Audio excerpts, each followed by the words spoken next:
Media group کے official YouTube channel آپ دیکھ رہے ہیں سنگر آن لائن۔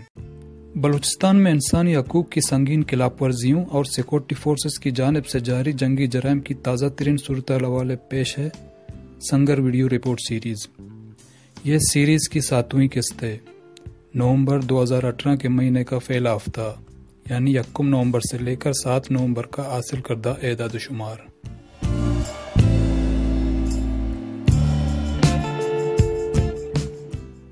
یکم نومبر سے لے کر 7 نومبر تک سیکورٹی فورسز نے بلوچستان بھر سے ٹوٹل 9 فوجی آپریشنز کیے تھے، جن میں گوادر، تربت، آواران، مستونگ اور دشت کے علاقے شامل تھے۔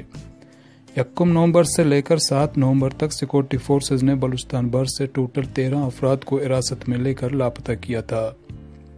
اس ہفتے یعنی 1 نومبر سے لے کر 7 نومبر تک 3 لاشیں برآمد ہوئیں۔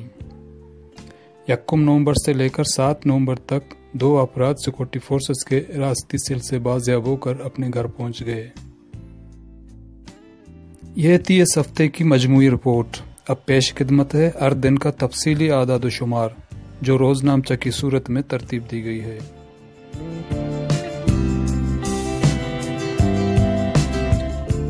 1 نومبر کو سیکورٹی فورسز نے ضلع گوادر کے علاقے جیونی پانوان میں ایک آپریشن کیا تھا، جہاں ایک شخص کو حراست میں لے کر جبری طور پر لاپتہ کیا گیا، جس کی شناخت محمد رحیم ولد ابراہیم کے نام سے ہو گئی۔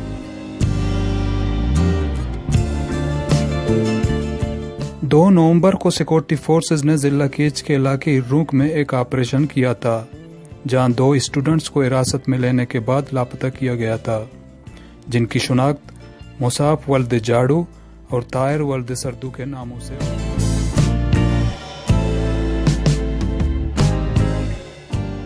3 نومبر کو سیکورٹی فورسز نے ٹوٹل 2 آپریشنز کیے تھے، جن میں گوادر اور تربت کے علاقے شامل تھے۔ اس روز سیکورٹی فورسز نے ٹوٹل 7 افراد کو حراست میں لے کر جبری طور پر لاپتہ کیا تھا، جن میں ایک ٹرک ڈرائیور اور اس کا کلینر بھی شامل تھا۔ ٹرک کو بھی قبضے میں لیا گیا تھا۔ گوادر اور کیچ سنگانی سر میں لاپتہ کیے گئے افراد میں 3 کی شناخت ہو گئی، جن میں ٹرک ڈرائیور استاد نذیر ولد واسطی، کلینر جمال ولد رستم اور واہگ ولد اسماعیل کے نام شامل ہیں، جبکہ باقی 4 افراد کی شناخت نہ ہو سکی۔ اس روز ایک شخص سیکورٹی فورسز کے ٹارچر سیل سے بازیاب ہو کر اپنے گھر پہنچ گیا، جس کی شناخت فیصل ولد رستم رہائشی کان زنگی عیسیٰ پنجگور کے نام سے ہو گئی، جسے فورسز نے 14 اکتوبر 2018 کو حراست میں لے کر جبری طور پر لاپتہ کیا تھا۔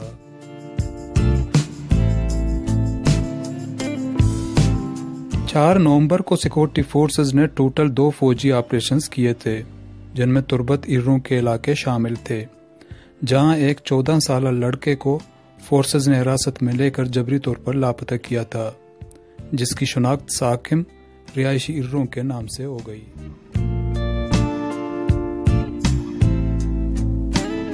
5 نومبر کو اب ساکوران میں ایک لاش برآمد ہو گئی، جس کی شناخت نہ ہو سکی۔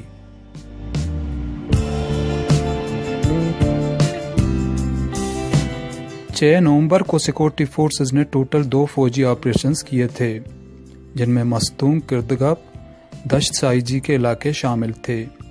اس روز سیکورٹی فورسز نے ایک شخص کو حراست میں لے کر جبری طور پر لاپتہ کیا تھا، جس کی شناخت نور اللہ سرپرہ ولد حبیب اللہ کے نام سے ہو گئی۔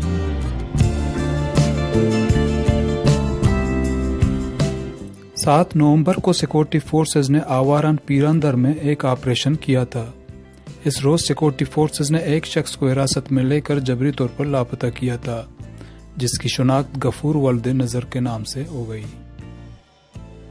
اس روز ایک شخص سیکورٹی فورسز کے ٹارچر سیل سے بازیاب ہو کر اپنے گھر پہنچ گیا، جس کی شناخت نثار بلوچ رہائشی مستوں کے نام سے ہو گئی، جنہیں 5 سال قبل فورسز نے دوران آپریشن حراست میں لے کر جبری طور پر لاپتہ کیا تھا۔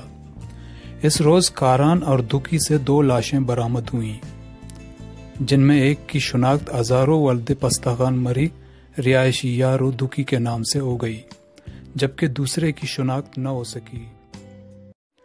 بلوچستان میں انسانی حقوق کی سنگین صورتحال کی جانکاری کے لیے ہماری یوٹیوب چینل کو ضرور سبسکرائب کیجیے، ویڈیو کو شیئر کیجیے اور بیل آئیکن کے بٹن کو دبائیے تاکہ نئے ویڈیوز کی نوٹیفیکیشن بر وقت آپ کو مل سکیں۔ تب تک کے لیے ہمیں اجازت دیجیے، ملتے ہیں اگلے ویڈیو میں کچھ نئے اپڈیٹ کے ساتھ۔ بلوچستان زندہ باد۔